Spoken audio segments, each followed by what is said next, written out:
Good morning, Ram Ram ડાયરાને નવા વ્લોગમાં સ્વાગત છે। આજ તો કોઈક સવારમાં જ ગાડી શીખવા નીકળી ગયું છે। ગઈકાલનો વરસાદ આવ્યો હતો એટલે રોડ હજી ભીના છે ને આપણે સાઈડ બાજુ જવા નીકળી ગયા છીએ। ડેઈલીની જેમ જ આજે પણ પહોંચી ગયા છીએ મંદિરે, ભગવાનના દર્શન કરવા ઉપર પહોંચી ગયા છીએ। ભગવાન મસ્ત રૂડા રૂપાળા દેખાય છે। હવે આપણે પહોંચી ગયા છીએ ઉન્નતિ ગ્રીનના ગેટે। આ બાજુ થોડોક ઓછો વરસાદ છે જેના લીધે રોડ સૂકા દેખાય છે।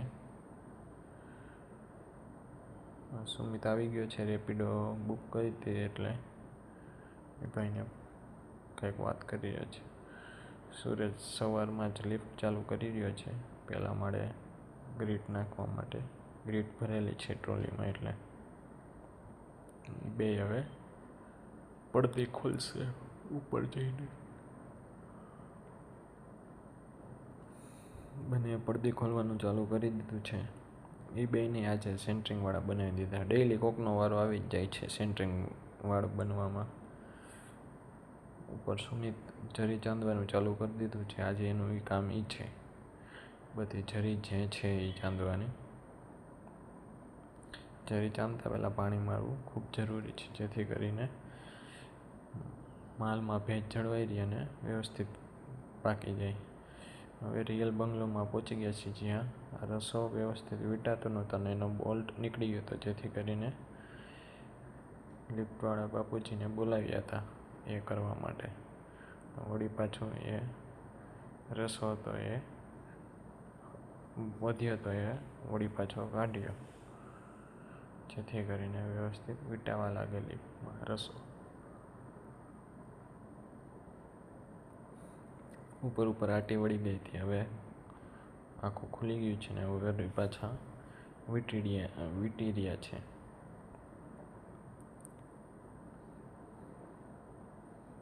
આપણને એમ થાય કે આવું ઝીણું ઝીણુંમાં શું તકલીફ પડી જાય, પણ ખરેખર તકલીફ તો થઈ જાય અમુક વસ્તુમાં।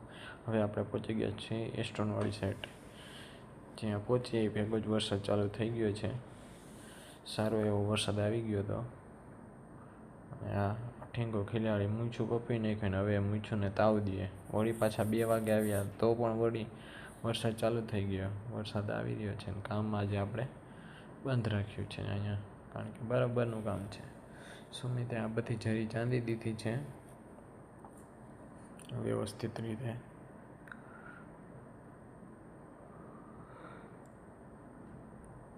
હવે બોર્ડ ચાંદી રહ્યો છે, માપ કરીને કીધું વ્યવસ્થિત ચાંદશે જેથી કરીને કોઈ તકલીફ ના થાય।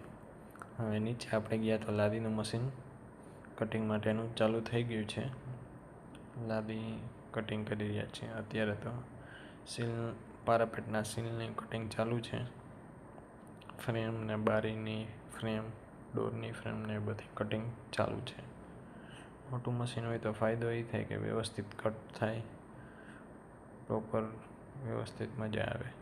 આ બાજુ તાર પાલિશ કરવાનું કામ પણ ચાલુ થઈ ગયું છે, તાર પાલિશવાળા પણ આવી ગયા। આ બાજુ ઓકીભાઈ પાછળના ભૂંગળાનું પાણી આવ્યું હતું, જેથી કરીને બ્રેકર લગાવી રહ્યા છે રણછોડભાઈને બેને પાણી કાઢવા માટે।